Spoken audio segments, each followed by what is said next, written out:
When my husband told me I'm moving back in with my ex-wife to take care of her. You'll understand someday, I smiled and said, of course. I even packed his bags and drove him to her house. What I discreetly slipped into her mailbox had him coming home empty-handed in less than 48 hours. I'm moving back in with Chloe to take care of her during her recovery. You'll understand someday. Gabe dropped these words while I was sipping my Tuesday night chamomile tea, forcing me to set the mug down on the table with deliberate control instead of launching it at his head. 5 years of marriage, and he chose to detonate our life together with the casual tone of someone announcing they were switching grocery stores. I studied his face, the way he constantly adjusted his reading glasses, the nervous twist of his wedding band, the careful distance he kept from me across our kitchen island.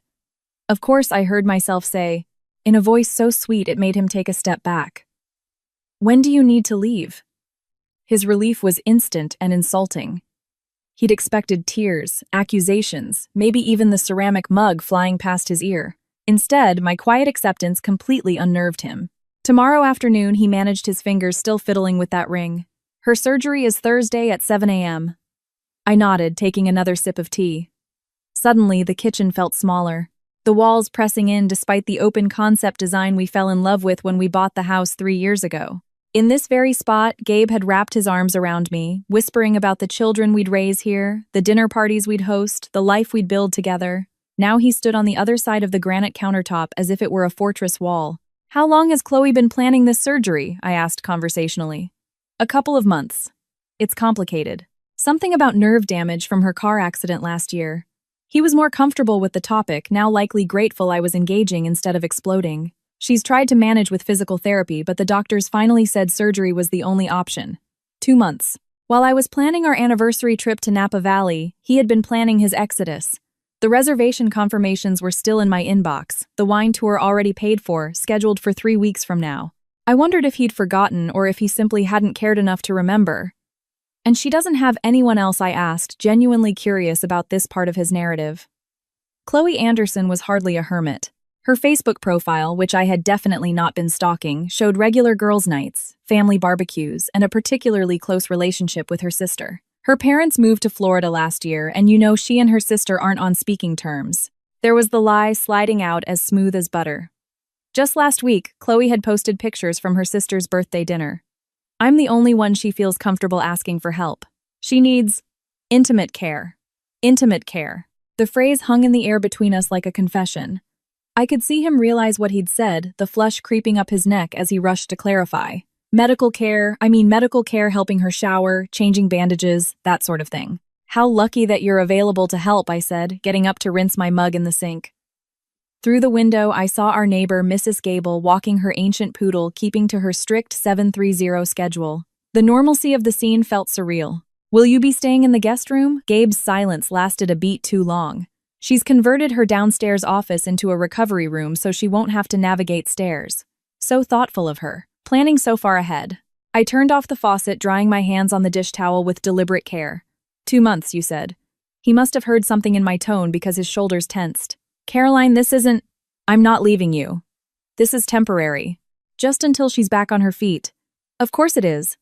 I folded the towel and hung it perfectly straight on the oven handle. "And how long do the doctors expect her recovery to take?" 6 weeks, maybe 8, depending on complications. 8 weeks of my husband living with his ex-wife, providing intimate care. Being her hero. I turned to face him, fully leaning against the counter. "You really have thought of everything." I had to. I knew this would be hard for you to understand, but Caroline, she was my wife for 8 years. We may not have worked out, but I can't just abandon her when she needs help.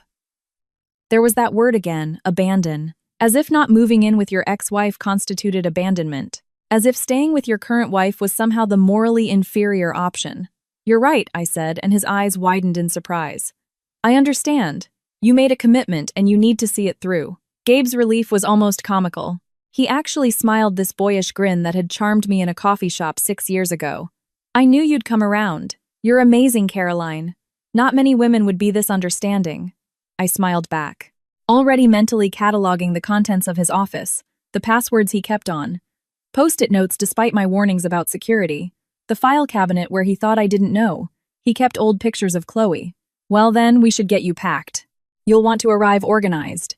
"You don't have to help," he said quickly. "I know this is weird." Nonsense. What kind of wife would I be if I didn't help my husband? When he needed it, I moved past him toward the hall. I'll get your suitcase from the closet. You should probably call Chloe and let her know when she can expect you. As I walked up the stairs to our bedroom, I heard him behind me, his voice already adopting those soft, intimate tones. Hey, Chloe. Yeah, I just told her. She's being amazing. Incredible. That was one way to describe what I was being.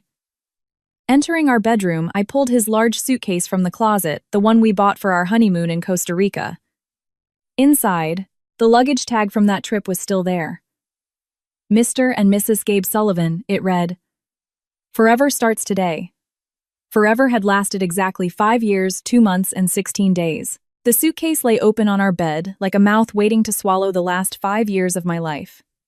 I heard the shower start in the master bath. Gabe's off-key humming of some old rock song filtering through the door. He always hummed when he felt guilty, a tell he never knew he had. I folded another shirt with the crisp corners my mother taught me and placed it in the suitcase next to the others.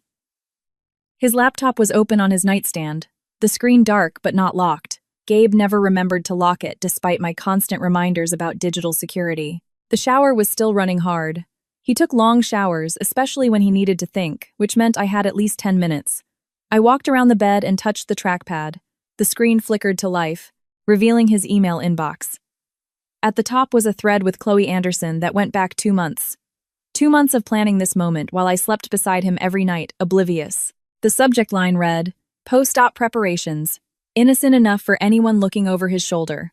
I clicked it open. The last message from Chloe, sent at 11:43 p.m. last night while I was asleep after yoga, made my stomach churn. Can't wait to have you here again, Gabe. I feel like we're finally getting our second chance. Once you're moved in, we can really see where this goes. Gabe's reply, sent at 11:51 p.m. from the bathroom while I slept in the next room. Caroline won't put up a fight if we frame it right. She's too polite to look unsupportive of someone who's sick. Trust me on this. Too polite. After 5 years of marriage, that's how he saw me. Not kind, not understanding, not loving. Polite. As if I were a stranger who would hold the door rather than let it slam in someone's face. I scrolled further back. March 15th. Chloe wrote, The doctor says I can schedule the surgery anytime after May. Should we wait until after your anniversary? Gabe's reply, No, the sooner the better. Caroline always gets sentimental around our anniversary. Better to do it when she's distracted with work. They had scheduled the breaking of my heart around my busy season at the marketing agency, like a dentist appointment wedged between meetings. I heard the water pressure change in the shower, a sign Gabe was almost finished. I closed the email, making sure to mark it as unread, and went back to folding clothes. When Gabe emerged with a towel around his waist, hair dripping, he found me arranging his prescription bottles in a travel toiletry bag. You don't have to do this, he said. But his voice was relieved, not protesting. Scrambled eggs or an omelet, I asked without looking up from the pills I was sorting. For breakfast, I mean. You'll need a good meal before the drive. Caroline. He sat on the edge of the bed, water drops from his hair hitting the duvet. An omelet. With that spicy cheese, you know, I zipped the bag closed. I'll get it started while you get dressed. In the kitchen, I moved with expert efficiency. Eggs whisked with a splash of cream, just how Gabe liked them. Sourdough bread in the toaster butter, softening on the counter, coffee brewing strong and black. Each movement was automatic, leaving my mind free to process what I had read. 2 months, 8 weeks of careful planning, of synchronized deceit. I thought of all the times he'd worked late the weekend conferences that now seemed suspiciously frequent, the way he'd been extra attentive lately, guilt masquerading as affection. The doorbell rang as I was plating the eggs. Through the kitchen window, I saw Megan's red Honda Civic in the driveway. My best friend since college had an instinct for disaster, like animals sensing an earthquake. Just wanted to drop off this book, Megan announced when I opened the door, though we both knew she'd never mentioned any book. Her eyes took in my forced smile, the sounds of Gabe moving around upstairs, the suitcase visible through the bedroom door. Caroline, what's going on? Gabe's going to help Chloe with her surgery recovery, I said, my voice as bright as the morning sun. Isn't that wonderful of him? Megan's face went through several expressions before settling on disbelief. She worked as a surgical nurse at the same hospital where Chloe was having her procedure. Breast augmentation. The words landed in my kitchen like grenades, but I just kept whisking eggs. He said it was nerve damage from a car accident. Caroline, Megan lowered her voice. I saw the OR schedule. It's an elective cosmetic surgery. She's been planning it for months. How considerate scheduling everything so carefully, I said, adding salt to the eggs with a steady hand. Megan just stared at me. We'd known each other for 12 years through bad boyfriends and worse decisions through her divorce and my father's death. She knew my faces, all of them, including this one, the calm before I burned it all down. Do you want me to stay? She asked quietly. No need. Gabe needs a good breakfast before his mission of mercy. I poured the eggs into the hot pan, the sizzle filling the silence. After Megan left, squeezing my hand tight and whispering, "Call me," I served Gabe his breakfast. He ate quickly, nervously complimenting the eggs twice, as if that could absolve his guilt. I sipped my coffee and made the appropriate assenting noises, as he explained again how temporary this arrangement would be. I should just check the joint account, he said suddenly, pulling out his phone, make sure there's enough for groceries while I'm gone. I watched him navigate our banking app. I saw his face remain carefully neutral as he looked at the balance. He didn't mention the $35,000 that had vanished over the past 2 years, the monthly transfers to an insurance company. I'd never heard of the large withdrawal-labeled property consultation just 6 weeks ago. He simply closed the app and kept eating. I'll handle the bills while you're away, I offered, refilling his coffee mug.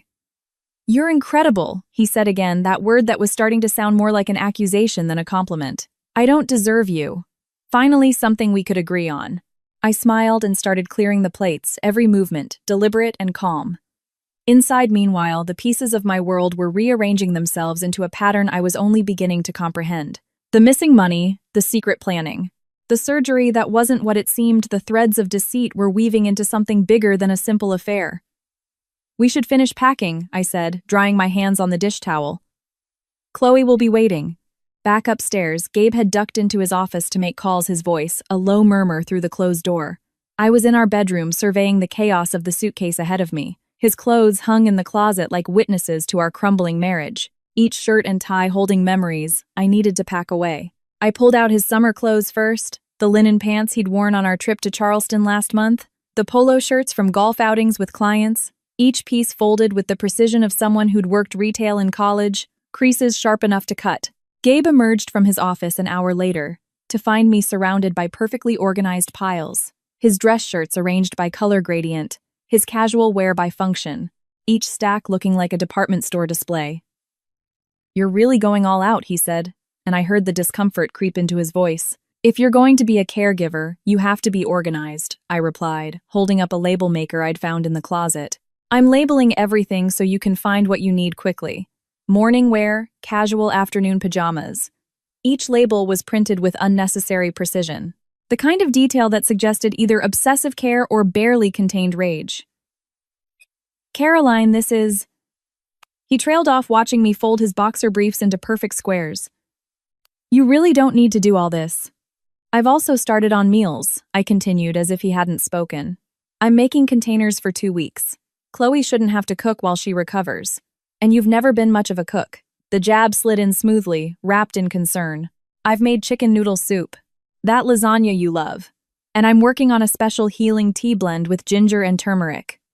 Gabe's face went through several expressions before settling on something close to fear. A tea. For Chloe's recovery, anti-inflammatory properties. I smiled brightly.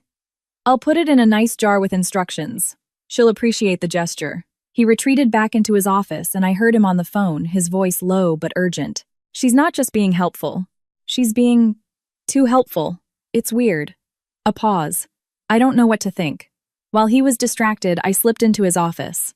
The filing cabinet in the corner had always been locked, Gabe's private space for what he called important documents. What he didn't know was that I'd made a copy of the key years ago after he lost the original and asked me to order a replacement. 2 keys arrived. I gave him one. The bottom drawer slid open silently. Behind tax returns from 3 years ago. Behind old warranties and instruction manuals, my fingers found a folder that felt different, newer. The papers inside were crisp, recently handled. I pulled it out carefully, listening for Gabe's footsteps. The first document made my breath catch for a moment. A life insurance policy in Chloe Anderson's name, dated 2 years ago. For $500,000. Gabe was listed as the sole beneficiary. The premium payments, I noted with cold clarity, matched those mysterious insurance company charges on our joint account. He had been paying for this with our money planning for something I couldn't yet fully grasp. But the second document made it all crystal clear. A quitclaim deed signed 6 weeks ago, transferring partial ownership of Chloe's townhouse to Gabe, the very townhouse he was moving into today. The document cited in consideration for future care and support as the reason for the transfer. 6 weeks ago, we had been celebrating our anniversary at that overpriced French restaurant downtown, Gabe holding my hand across the table talking about our future. My phone's camera captured it all. Every page, every signature, every date. The payment history on the insurance policy, the notary's stamp on the deed, the witness's signature that looked suspiciously like that of Ryan Gabe's colleague. 23 photos in total, each one proof of a betrayal that went far beyond a simple affair. I heard Gabe's footsteps in the hall and quickly returned everything exactly as I'd found it. The folder went back behind the tax returns. The drawer was locked and I was examining his bookshelf when he opened the door. Looking for something, his voice had an edge of suspicion. "That medical reference book you bought last year," I said, running a finger along the spines. "Thought it might be helpful for understanding Chloe's recovery needs." He relaxed visibly. "It's in the garage, I think." "But really, the doctor will give us all the information." "Of course." I moved past him toward the door. "I should check on the soup." Downstairs, I ladled the freshly made chicken noodle soup into containers, each one labeled with heating instructions in my best script. My phone buzzed my mother, calling with her usual impeccable timing. I answered with forced cheerfulness. "Hi, Mom." "Caroline, something's wrong. I can feel it." 30 years of maternal instinct compressed into one call. "Everything's fine. In fact, Gabe is doing something truly noble." I let admiration seep into my voice. His ex-wife Chloe needs help after a surgery, and he's offered to be her caregiver. Isn't that wonderful? The silence on the other end of the line stretched for 3 full seconds. He's moving in temporarily to help her with her recovery. It's what any decent person would do. I knew my mother would be on the phone with her book club within minutes. The news would spread through our social circle like wildfire. Gabe's noble gesture would be discussed over wine and judgment before he even arrived at Chloe's house. "Caroline Marie," my mother's voice dropped to her serious tone, the one she used when she caught me sneaking out in high school. "What are you playing at?" "I'm supporting my husband's decision to help someone in need," I replied, adding another container of soup to the growing collection. "Wouldn't you do the same for Dad?" She made a sound that could have meant anything. "Call me if you need me." "Of course, Mom. Give Dad a kiss for me." I hung up and returned to the meal prep. Lasagna assembled with layers as precise as my folded clothes. Vegetable curry portioned into single servings. Everything Gabe would need for 2 weeks of domestic comfort while he played house with another woman.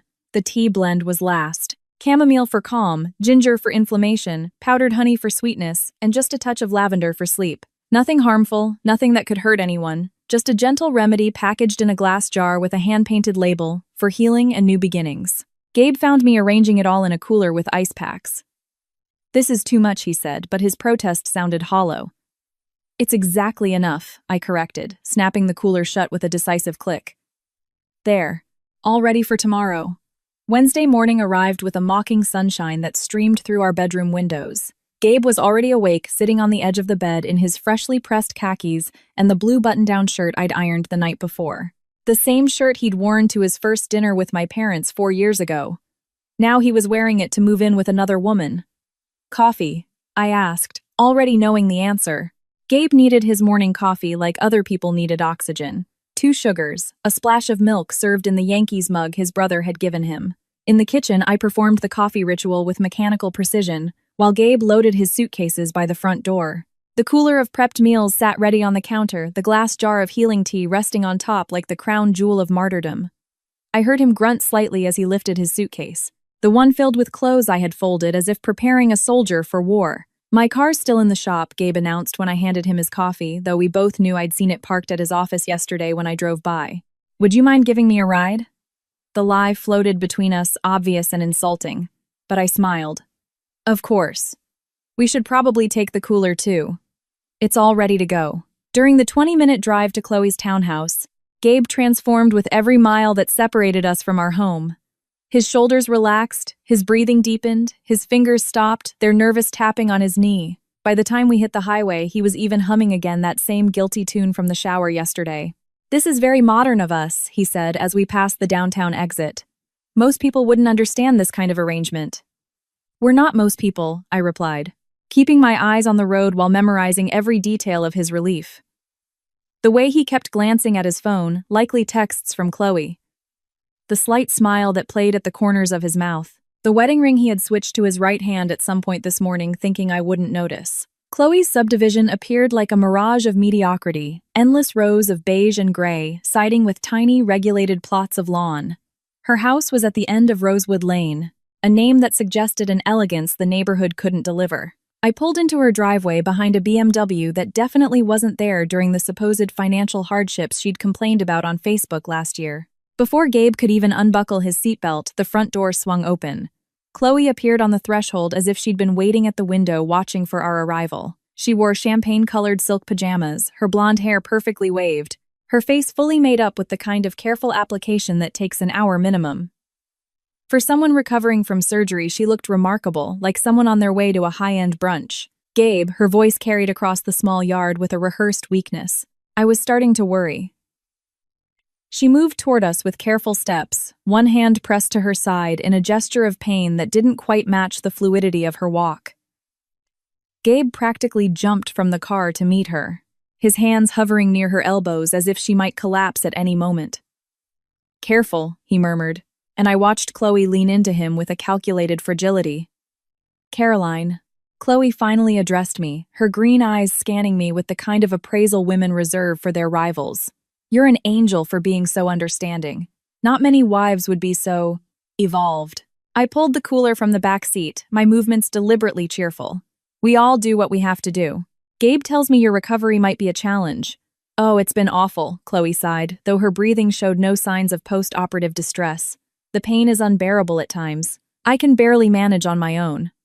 As we went inside, I cataloged everything. The wheelchair placed prominently in the living room, but with no signs of use, its price tag hastily removed but leaving adhesive residue. Prescription bottles arranged on the coffee table like props. Labels facing out for maximum visibility. Fresh flowers in every room, the kind of expensive arrangements that suggested visitors were expected. The entire surgery recovery setup was as staged as a furniture store showroom. "Let me help with the bags," I offered, following Gabe back to the car while Chloe arranged herself decoratively on the couch. "She seems to be managing well for someone fresh out of surgery," I commented softly, lifting his laptop bag. Gabe's jaw tightened. "Recovery affects everyone differently." Inside, Chloe had moved to the kitchen, her hand finding Gabe's arm with the practiced ease of long-standing intimacy. "I've missed having someone here," she said, her fingers tracing his sleeve. "The nights are the hardest." "Well, you've got help now," I said, brightly placing the cooler on her granite countertop. "I've packed meals for 2 weeks. And this," I held up, the glass jar, "is a special healing tea blend. Ginger, turmeric, chamomile. Very soothing." Chloe's smile tightened at the edges. "Well, I should be going," I announced after helping arrange Gabe's things in what Chloe called the guest room, but had clearly been recently redecorated with new bedding and fresh paint. "Thanks for everything," as Gabe said as he walked me to the door, his relief at my departure palpable. "I'll call you later," he said, the lie comfortable on his lips. "Take all the time you need," I replied, loud enough for Chloe to hear. I drove 2 blocks to a small coffee shop I'd spotted on the way in. The afternoon crowd hadn't yet arrived, giving me privacy in a corner booth with my laptop and the folder I'd stashed in my bag. Every photograph from yesterday was transferred to a new email account backed up to a cloud service. Evidence preserved in triplicate. Next, I pulled out the manila envelope I'd purchased that morning. Inside, I slipped printed copies of everything. The life insurance policy, with the payment records highlighted. The property deed with a post-it note that read, "Interesting timing, deed transfer 6 weeks before an elective surgery." Screenshots of their planning emails with Gabe's cruel assessment of my politeness highlighted in yellow. But the masterpiece was Chloe's own Instagram. 3 days before her supposed emergency surgery, she had posted pictures from a wine-tasting trip in Sonoma. Her beaming smile and the glass of red in her hand did not suggest someone preparing for an urgent medical intervention. I printed those too, adding another note, "Remarkable recovery since that wine tasting." The final piece of my package was the handwritten note on cream-colored stationery I'd bought specifically for this moment. My handwriting, deliberately altered to be unrecognizable, spelled out Chloe's future with surgical precision. "Chloe, you should know Gabe took out a $500,000 life insurance policy in your name 2 years ago, paid for with community property assets. Combined with the property deed transfer, this creates an interesting financial picture. Perhaps you should ask yourself why a healthy woman needs a live-in caregiver who stands to benefit from her death. Consult with your attorney about property deeds signed under medical duress. Duress voids contracts. Best wishes for your recovery, a concerned observer. I sealed the envelope, wrote Chloe's name on the front, and left the coffee shop. The walk back to her neighborhood took 15 minutes, enough time for the afternoon to fade into early evening. Dog walkers and joggers provided the perfect cover as I strolled past manicured lawns and identical mailboxes. Chloe's was at the end of her driveway, black metal with a red flag, waiting to announce incoming mail. I slid the envelope inside, feeling the satisfying weight as it settled among her regular correspondence. Then I just kept walking as if I belonged there, just another resident, enjoying the evening air. The drive home felt like floating. Every traffic light seemed to understand my mood, turning green as I approached. Back in my empty house, the silence greeted me like an old friend. No hum of the TV from Gabe's study, no sound of his typing, no throat clearing when he wanted attention but wouldn't ask for it directly. Just blessed quiet. I poured myself a glass of Cabernet from the bottle Gabe had been saving for a special occasion and stood in my kitchen surveying the space he had always criticized. Too cluttered, he'd say. Too many gadgets we never use. But tonight I saw it differently. Every appliance had its place. Every spice jar faced forward, the counters clear and clean. This was my space, organized exactly as I wanted it. The wine tasted better than it ever had shared with Gabe. I reorganized the pantry as I sipped, moving his protein bars to the highest shelf, bringing my herbal teas front and center. His breakfast cereal went to the back. My granola took pride of position. Small acts of reclamation that felt like a revolution. My phone sat on the counter, face-up, volume on high. Chloe always checked her mail first thing in the morning. She'd posted about it once, calling it her pre-coffee morning ritual. 7:30 a.m. Like clockwork. According to the timestamps on her posts, complaining about bills and political flyers. In approximately 13 hours, she would find my envelope. The thought made me smile into my wine glass. That night, I slept in the center of our king-sized bed, spread out like a starfish, reclaiming every inch of space Gabe had once occupied. No snoring from his side, no restless tossing, no alarm set for his absurdly early workout routine that he'd maintained for exactly 3 weeks before abandoning. The sheets smelled only of my lavender fabric softener, his cologne already fading like a ghost giving up its haunting. Thursday morning arrived with birdsong outside my window. 6:30 a.m. I stretched luxuriously, taking my time with morning yoga in the living room where Gabe always complained my mat was in the way. Warrior pose felt particularly appropriate as I held it, breathing deeply, centering myself for what was to come. Breakfast was simple. Greek yogurt with honey and walnuts. Green tea in my favorite mug, the delicate one with painted roses that Gabe said looked like it belonged to a grandmother. I checked work emails. I replied to a client about a marketing proposal. I scheduled a meeting for next week. Normal activities that felt surreal given what was brewing 3 miles away in Chloe's mailbox. 7:30 a.m. Came and went. My phone remained silent. 7:48. Either Chloe had slept in, breaking her routine, or she was processing what she'd found. I pictured her standing in her driveway, envelope in hand, reading and rereading the note. The dawning realization that Gabe might not be the savior she had orchestrated. At 8:17 a.m., my phone buzzed. It wasn't Gabe, but my sister Laura. Her timing uncanny as always. "You are not going to believe what I just heard," she said without preamble. Laura lived for gossip the way other people lived for oxygen. "Good morning to you too," I replied, refilling my tea. "Chloe Anderson has been bragging to the book club for weeks that she was getting Gabe back," Laura continued, her voice tinged with the excitement of someone breaking a news story.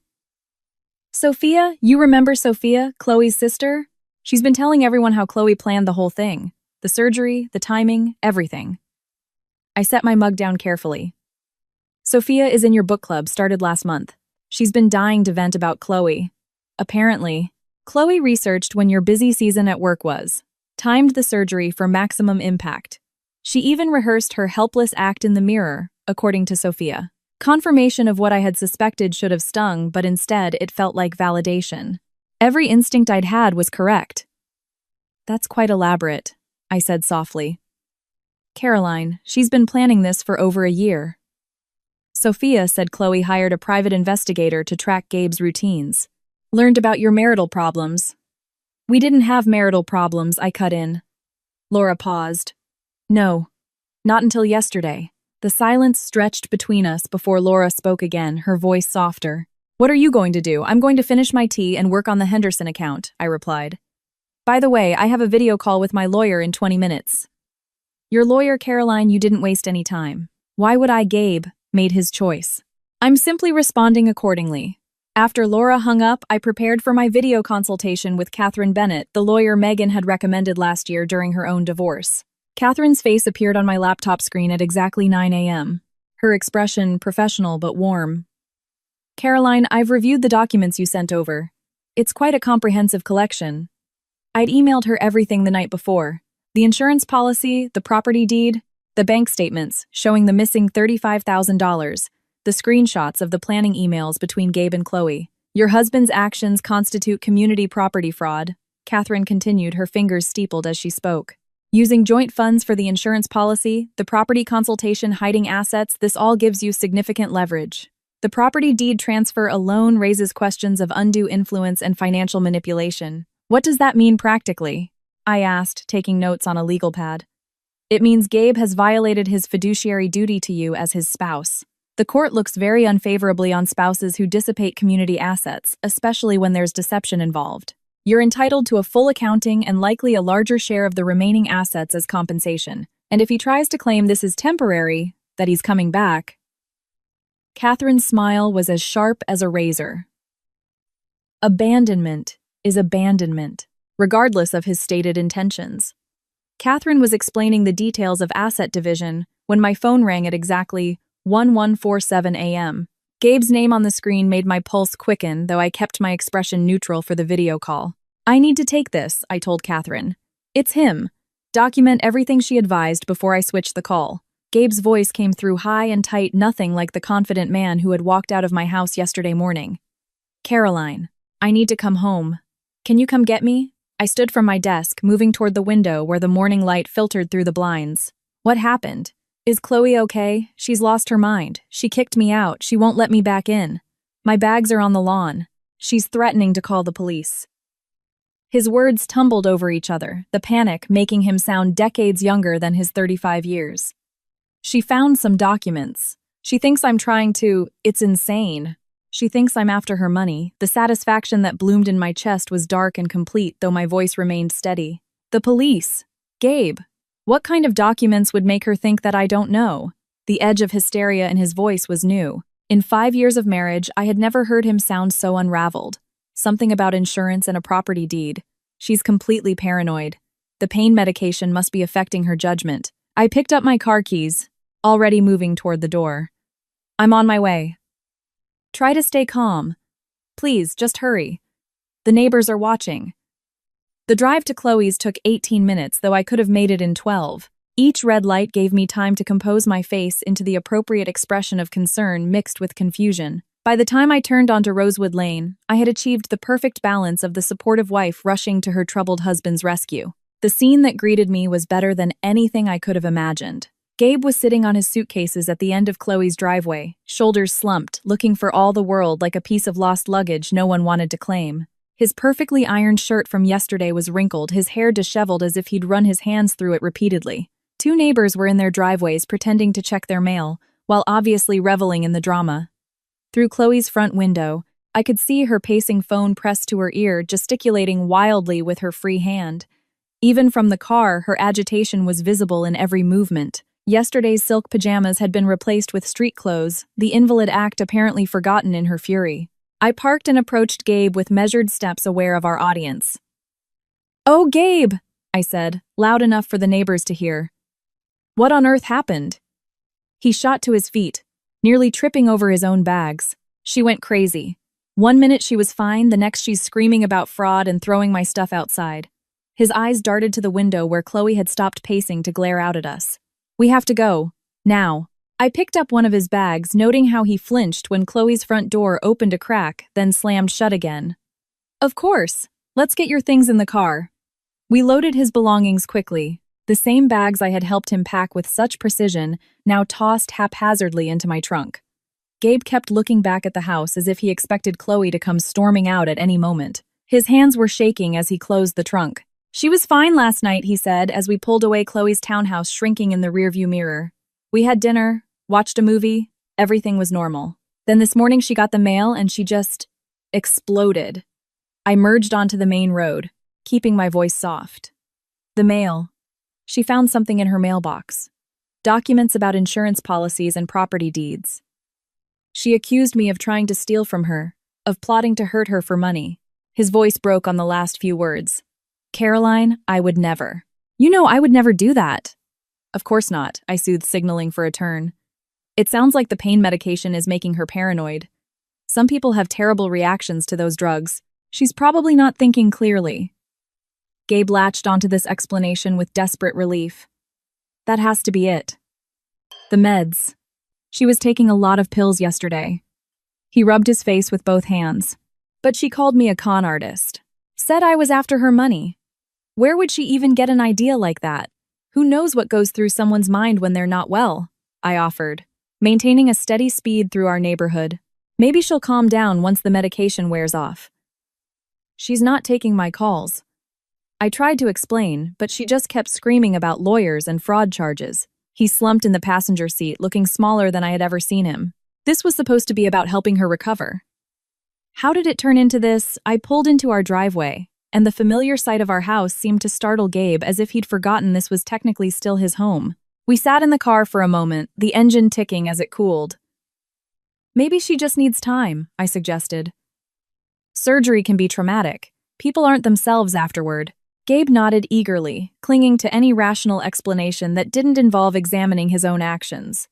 You're right. She needs time. Once she's thinking clearly, she'll realize this is all a misunderstanding. As we unloaded his bags, Mrs. Jenkins appeared with her elderly cocker spaniel buddy, timing her walk perfectly to intersect with our arrival. Mrs. Jenkins had lived on our street for 30 years and possessed an intelligence network that would make the FBI envious. Caroline Gabe, she called her voice, carrying that particular tone of feigned surprise while delivering gossip. I heard there was quite a commotion over at the Anderson place this morning. Gabe stiffened beside me, but I touched his arm gently. Mrs. Jenkins, how are you? And Buddy, oh, we're fine, dear. Though I must say there was a lot of shouting this morning. Something about a domestic dispute on Rosewood Lane. Her eyes gleamed with barely contained excitement. The whole neighborhood heard the yelling, something about fraud and theft. That poor woman was beside herself. Gabe's face turned a deep shade of red. It was a misunderstanding.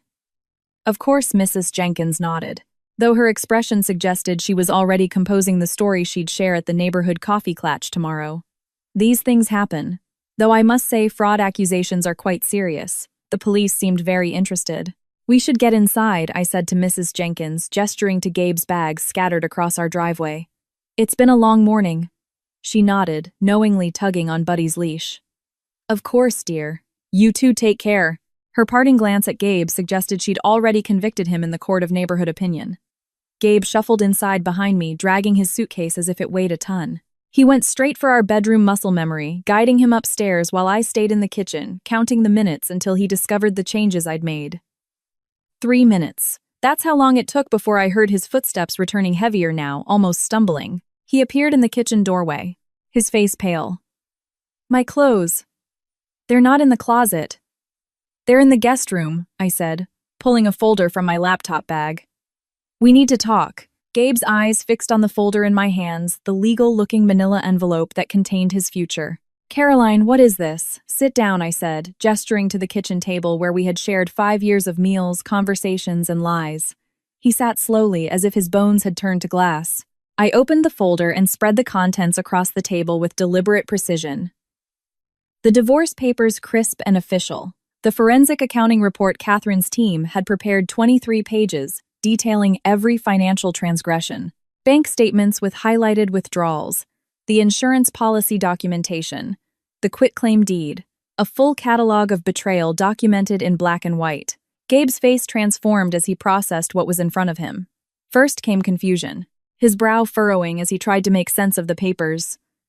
Then shock, his mouth falling slightly open as he recognized the insurance documents. Anger flashed next, his jaw tightening as he saw the bank statements. Finally, as the full scope of his exposure became clear, his expression crumbled into something pathetic and pleading. Where did you get this? His voice was barely a whisper. From your filing cabinet, the one you thought I didn't have a key to. I sat across from him, maintaining the same calm I had displayed since Tuesday night. The divorce papers are new, of course. My lawyer had them drawn up this morning. Your lawyer? He looked up sharply. You've already seen a lawyer. You moved in with another woman, Gabe. What did you expect me to do? Wait patiently for you to come back. His hands were shaking as he picked up the forensic accounting report. This says I embezzled $35,000. $37,467, to be precise. Over 2 years. Insurance premiums for a policy on Chloe. Property consultation fees that mysteriously coincided with her deed transfer. Various other expenses that had nothing to do with our marriage, but everything to do with your plans with her. The house, he said suddenly, looking around our kitchen as if seeing it for the first time. This is our house. No, Gabe. This is my house. Purchased before our marriage, with my grandmother's inheritance. You never contributed to the mortgage payments that came out of my personal account, not our joint finances. You are now a tenant here, and you have 30 days to find alternative accommodations. The color drained completely from his face. You can't do this. I can, and I am. The joint accounts have been frozen pending asset division. Though given the forensic accounting, my lawyer feels the court will be very interested in your financial misconduct. Community property fraud, she called it. Gabe stood abruptly the chair, scraping against the floor. You planned this. You knew about Chloe's surgery, about everything. I knew what you chose to show me, I said calmly. Your laptop was open. Your emails were right there. You left your filing cabinet unlocked. You made it remarkably easy to understand exactly what you and Chloe were planning. The documents, he said, realization dawning with a horrifying clarity. The ones Chloe found in her mailbox.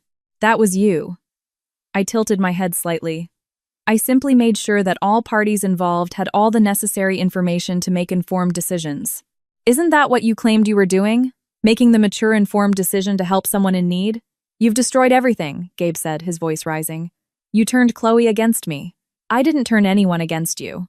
I just made sure Chloe knew about the life insurance policy you took out in her name, the one worth $500,000 with you as the sole beneficiary. Any reasonable person would find that concerning, don't you think? Especially combined with the property deed transfer. Gabe's phone buzzed on the table. He picked it up and I watched his face go even paler as he read. He turned the screen toward me. Chloe's Facebook post was already gaining traction, posted just minutes ago. Warning to all women, it began in all caps.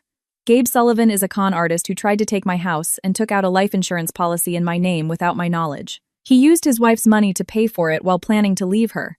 Proof attached. Below were pictures of every document from the envelope I had left in her mailbox. The insurance policy, the property deed, even screenshots of their emails discussing their plan. The comments were already piling up, our mutual friends expressing shock, anger, disbelief. My reputation, Gabe whispered, scrolling through the growing firestorm of comments. My career. Everyone will see this. Yes, I agreed. They will. His phone rang. His brother's name flashed on the screen. Then it rang again, his mother, a colleague.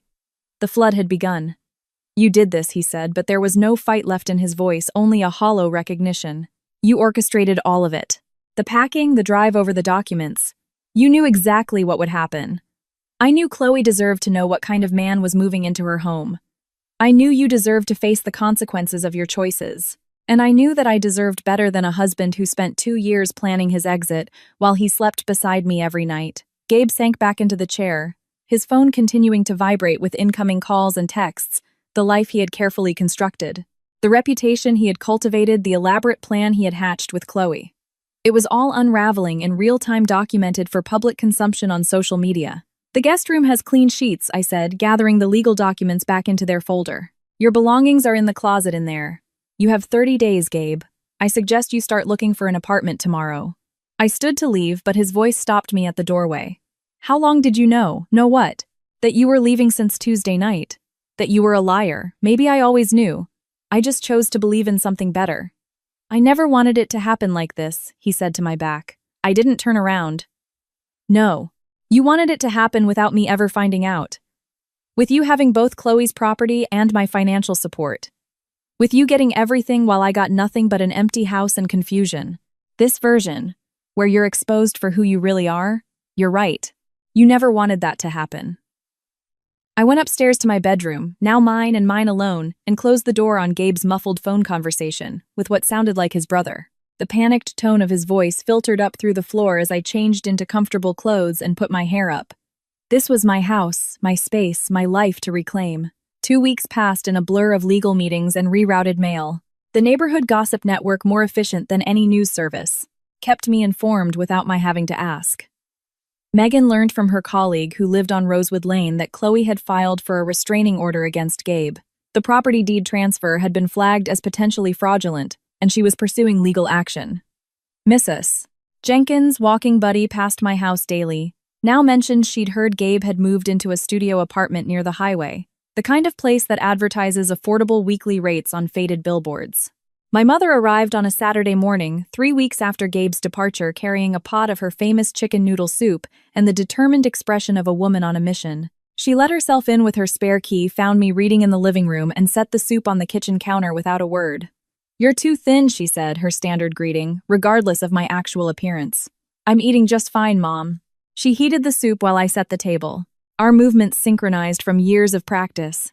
We ate in comfortable silence for several minutes before she spoke again. "Your father wasn't my first husband." I nearly dropped my spoon. In 32 years, she had never mentioned this. "His name was Ricardo," she continued, stirring her soup with careful precision. "Charming, ambitious, everything a young woman thinks she wants. We were married for 3 years before I found out he'd been using my trust fund to finance his mistress's boutique. He'd convinced me to put his name on everything. Said it was what married couples did. Mom, I had no idea. I was 25 and thought I knew everything about love." She looked at me, and I saw my recent experience mirrored in her eyes.